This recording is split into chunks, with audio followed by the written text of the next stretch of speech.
आज की कहानी आपको सुनाऊं, उससे पहले एक दूसरी कहानी आपको बताता हूं, सुनाता भी हूं। इंसानी लालच की कोई इंतहा नहीं होती। ये कहानी अभी आई है हरियाणा से। हरियाणा के करनाल के पास की कहानी है। क्या आपने कभी सुना है कि कोई एक कत्ल हो जाए, दूसरे कत्ल की प्लानिंग है और बहुत मुमकिन है कि फिर तीसरा कत्ल भी हो, लेकिन ऊपर वाले का करम कि एक कत्ल के बाद बाकी के 2 कत्ल होने से बच गए। जिन लोगों ने कत्ल कराया वो आपस में ही भिड़ गए और उसके बाद पूरा पोल खुल गया। कई बार ऐसा होता है कि इंसानी लालच में इंसान इतना अंधा हो जाता है कि वो आगे पीछे का सोचता नहीं। पैसे की हवस, प्रॉपर्टी की भूख और ये सारी चीजें आपके हाथों जुर्म करवा देती हैं और बाद में जब पकड़े जाते हैं तब अफसोस होता है कि कहां फंस गए। हरियाणा के करनाल इलाके में 2 बहनें थीं। दोनों बहनों की शादी एक ही घर में होती है। दोनों भाई थे, दोनों सगे भाई, इधर दोनों सगी बहन। शादी के बाद बच्चे भी हुए, दोनों परिवार खुश। अब इनमें से एक का पति जो था उसके पास एक प्लॉट था, एक जमीन का छोटा सा टुकड़ा। उसकी पत्नी चाहती थी कि ये प्लॉट वो बेच दे और बेचने के बाद पैसे सब घर आ जाए, क्योंकि उसे ये डर था कि चूंकि वो 2 भाई हैं, प्लॉट रहेगा तो बाद में अगर बंटवारा होगा तो दूसरे भाई को भी हिस्सा जाएगा।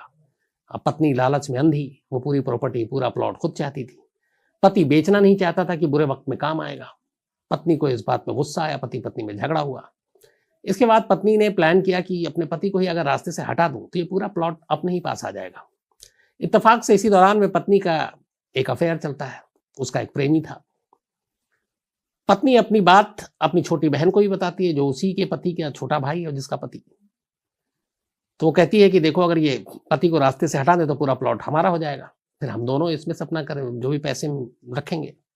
दूसरी बहन भी तैयार हो जाती है लालच में। अब दोनों मिलकर, एक पत्नी जिसका प्रेमी था वो उसको बताती है कि देखो, अगर तुम मेरे पति को मार दोगे तो मैं तुमसे शादी कर लूंगी। वो प्रेमी भी उसके प्यार में पागल अंधा।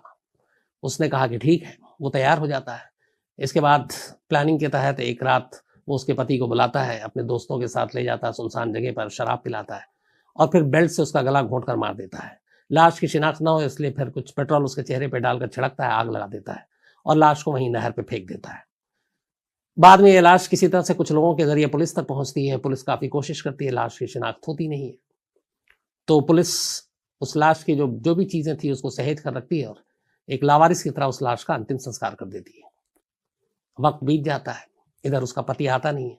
पत्नी को चूंकि असलियत मालूम थी, पत्नी अपने घर में पति के तस्वीर पे मालाएं भी डाल देती है। अब रास्ता क्लियर था, पति रास्ते से हट चुका था, प्लॉट पे उसका कब्जा था। लेकिन इधर पत्नी ने वादा किया था कि तुम मेरे पति को मार दोगे तो मैं तुमसे शादी करूंगी। अब प्रेमी एक आशिक से कातिल भी बन गया इश्क के लिए। उसने कहा कि अब याद दिलाया वादा, बोला मुझसे शादी करो। पत्नी ने कहा अभी नहीं कर सकते, क्योंकि अभी मेरे पति की मौत हुई है, लोगों को क्या कहेंगे। बट प्रेमी को लगा कि ये टाल रही है। अच्छा, इससे पहले ये हुआ था कि जब कत्ल हुआ तो पत्नी को भरोसा नहीं था अपने प्रेमी पर भी। उसने कहा कि जब तुम कत्ल करोगे तो उसकी वीडियो रिकॉर्डिंग करना, ताकि मैं उसे मरते हुए लाइव देखूं, उसकी लाश देखूं, तो मुझे यकीन होगा कि तुमने उसे मार डाला है, लाश को बहाने से पहले। प्रेमी ने उसकी ये शर्त भी पूरी की। उसने कत्ल के बाद बाकायदा मोबाइल पर वीडियो बनाया, रिकॉर्ड किया और फिर उसको वीडियो को भेज दिया अपनी प्रेमिका को कि ये देखो, तुम्हारे पति को मैंने मारा, ये रहा सबूत, ये रही लाश। अब ये सबूत पत्नी के मोबाइल में, प्रेमी के भी मोबाइल में। अब प्रेमी कह रहा शादी करो, पत्नी टाल रही है। इस दौरान में अब दोनों बहनें एक और तय करती हैं। उन्होंने कहा कि ये प्लॉट तो आ गया, पति मर गया, लेकिन अभी उसका एक भाई जिंदा है, कल को वो फिर इसमें दावा ठोक देगा, इस प्लॉट मेरे भाई का, मुझे भी हिस्सा दो। तो अब दूसरी बहन भी तैयार हो जाती है, कहती जब बहन तूने अपने पति को निपटा दिया तो मेरे पति को भी निपटा दे, ताकि हम दोनों ही बचें प्लॉट के लिए। अब ये दोनों फिर तैयार हो जाती हैं। अब एक कत्ल के बाद दूसरे भाई के कत्ल की बारी। अब कत्ल किससे कराएं, इतनी हिम्मत इनमें थी नहीं खुद करें। फिर उन्होंने उस प्रेमी को पकड़ा, कहा कि हमारे पति को तुम कत्ल कर दो, एक तो कर ही चुके हो, और इसके बाद कोई रास्ता साफ है, तुमसे शादी करेंगे, आराम से रहेंगे। अब वो प्रेमी था, कातिल तो था नहीं, न सीरियल किलर था। उसे लगा कि चलो इश्क में एक बार तो खून कर दिया, अब ये क्या है। उसने उससे कहा कि भाई मुझसे तो ये दोबारा कत्ल नहीं होगा और मैं नहीं करूंगा।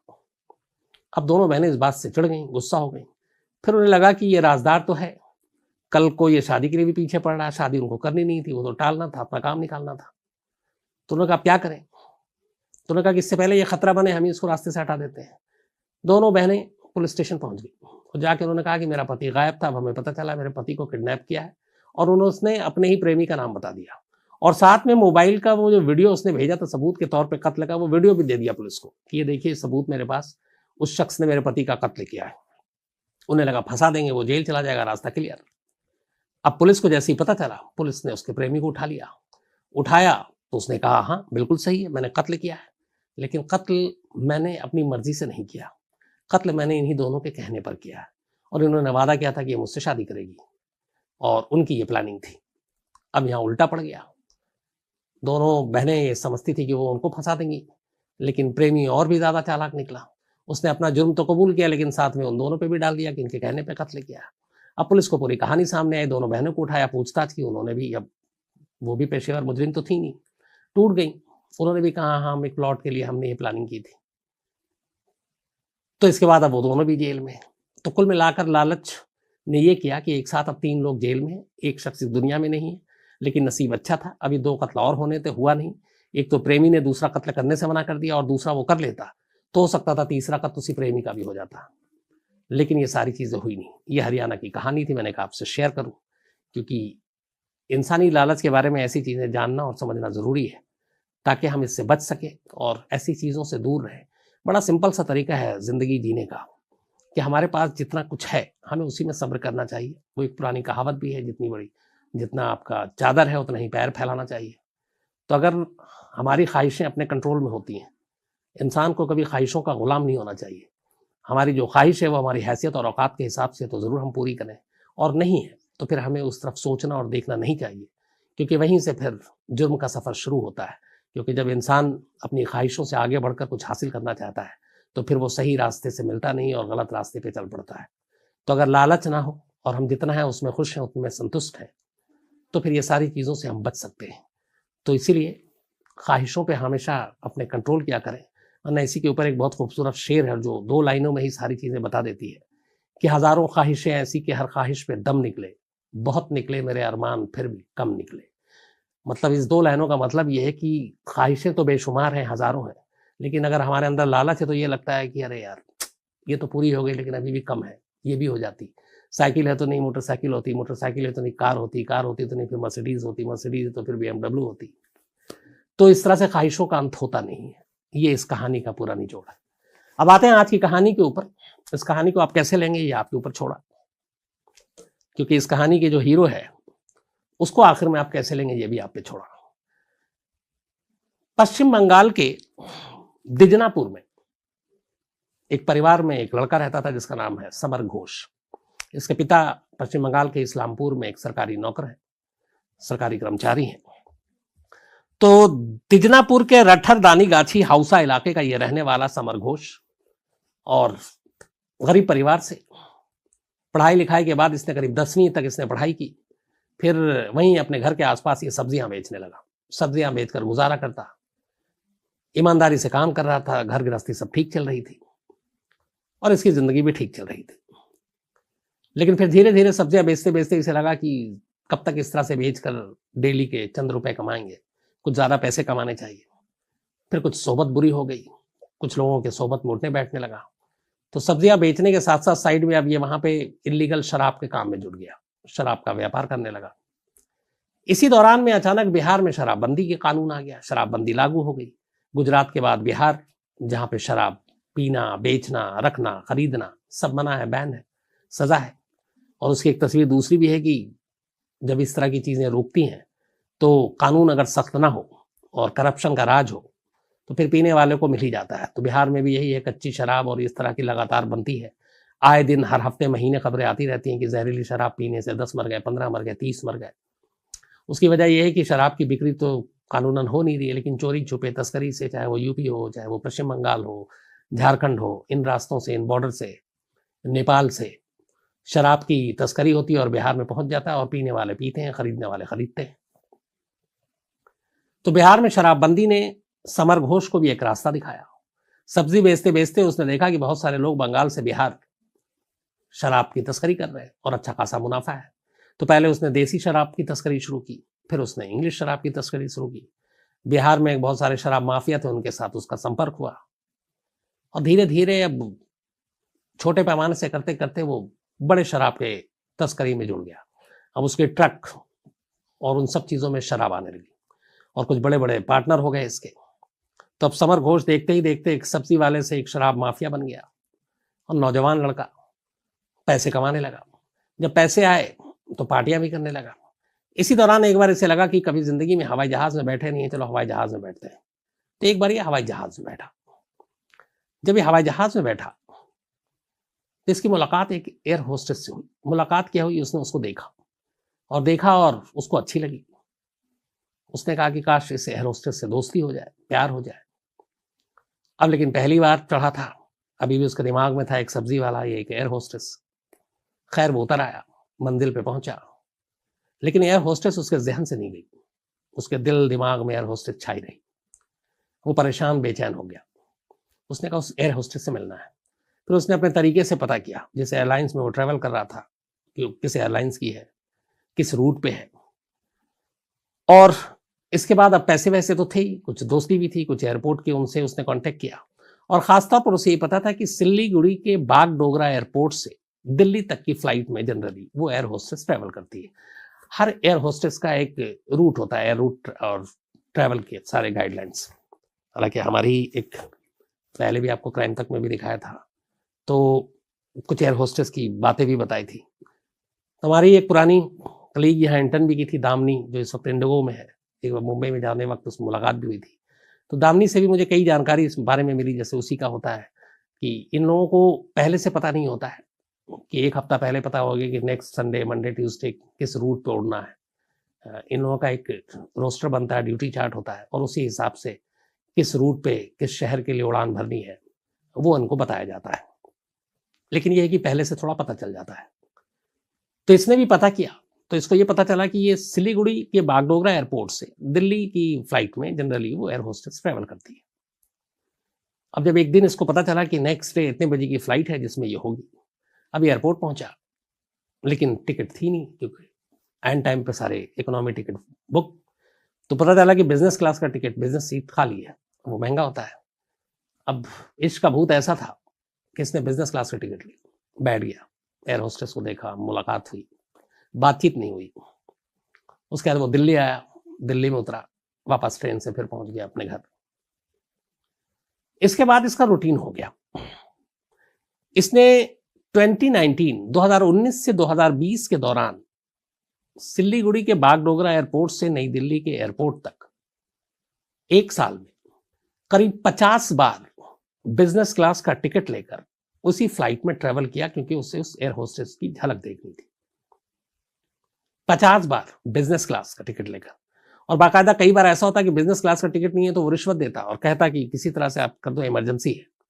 और वो इतनी बार बिजनेस क्लास में ट्रैवल किया कि एक बिजनेस क्लास के पैसेंजर को वैसे भी थोड़ी ज्यादा लोग भाव देते हैं, तो पैसे भी इतने देते हैं वो, तो मतलब खातिरदारी अच्छी होती है उनकी। तो वो बिजनेस क्लास में 50 बार ट्रैवल किया, सिर्फ एयर होस्टेस के लिए।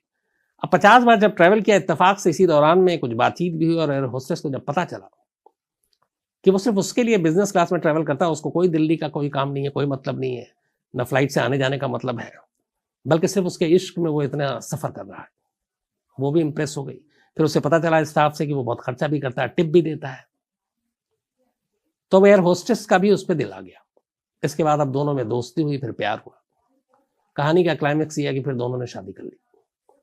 वो एयर होस्टेस यूपी की है, यूपी की रहने वाली है, और इन दोनों ने फिर शादी कर ली। अब समर घोष का काम तो सब्जी बेचने से शुरू हुआ था, लेकिन वो शराब माफिया बन गया था। तो पैसे भी थे, तो वो खूब पार्टी करता, शादी भी कर ली उसने 50 बार बिजनेस क्लास में ट्रेवल करके, और अपना काम धंधा भी करता रहा।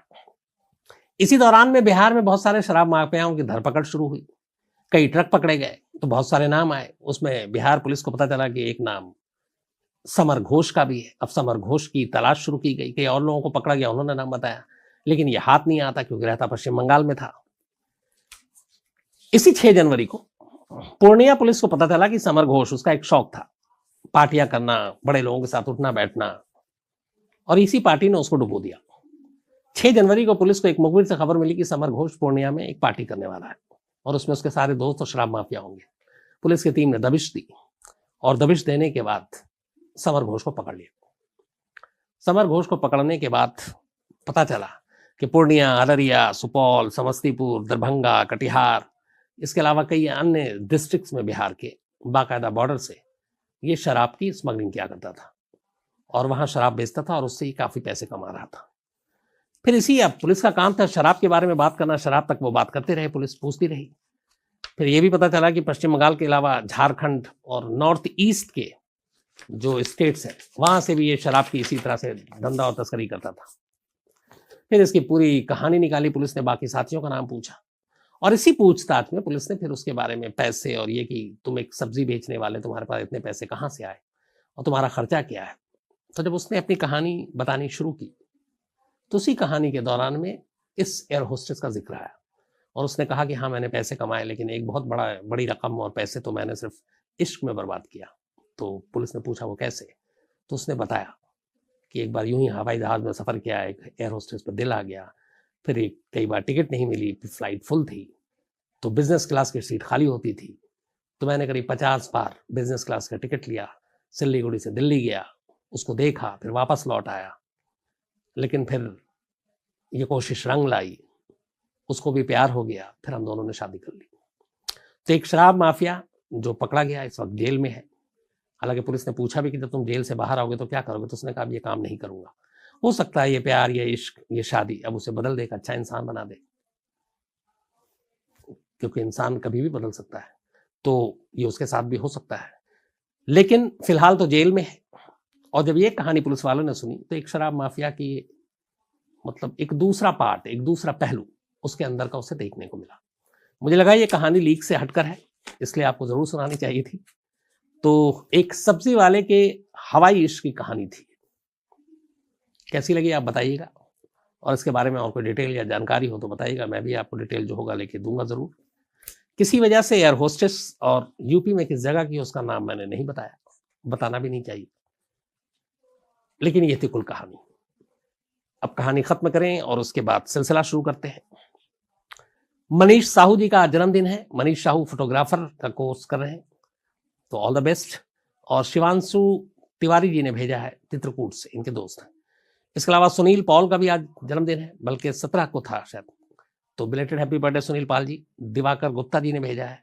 तेजस्विनी का भी 17 को बर्थडे था, हैप्पी बर्थडे तेजस्विनी। और गौरव झा ने भेजा है। नैना जी गुप्ता जी का भी आज जन्मदिन है, तो हैप्पी बर्थडे नैना जी।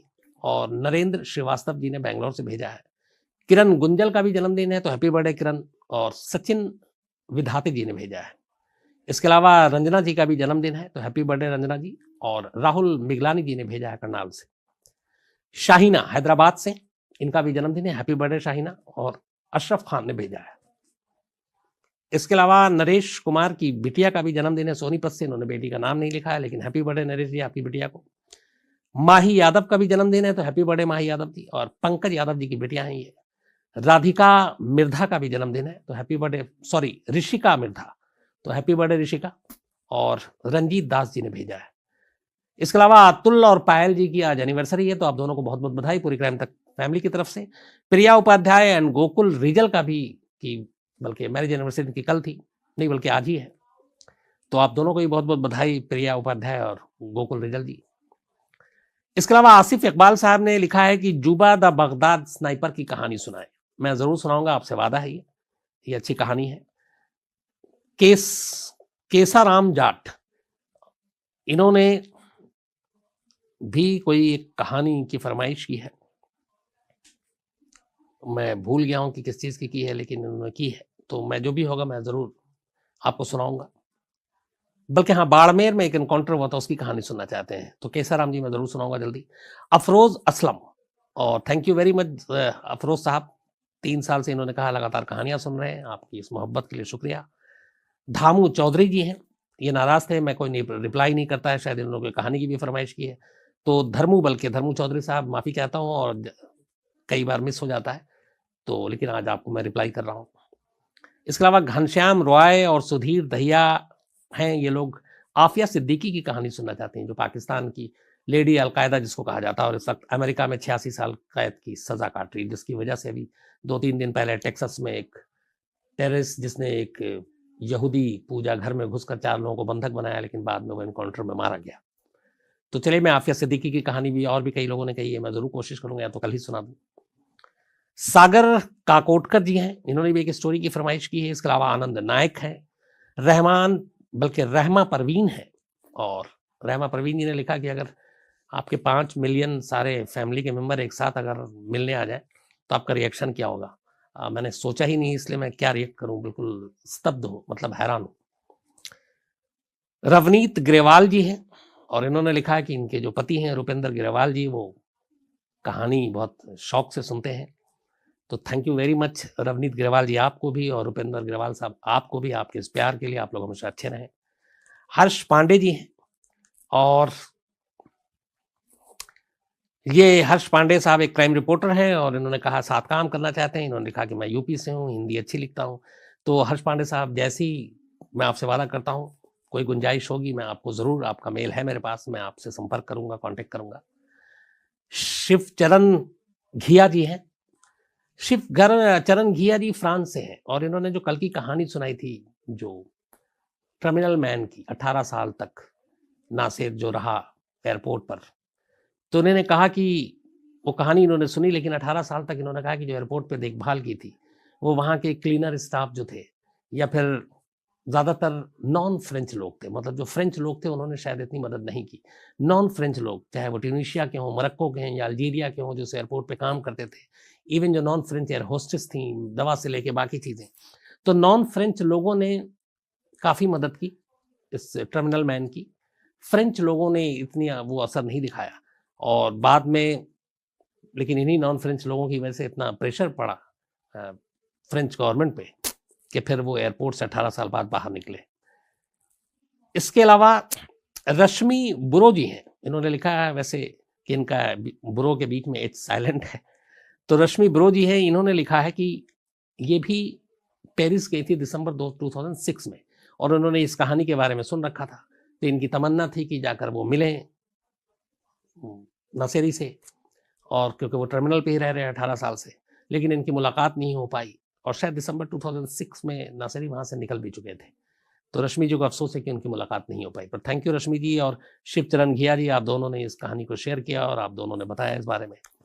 इसके अलावा लीलाधर सोनूले हैं गढ़चिरौली से, और अभिषेक दुबे जी हैं, और ये घैसल ट्रेन एक्सीडेंट की कहानी सुनना चाहते हैं, तो मैं आपको ज़रूर सुनाऊंगा।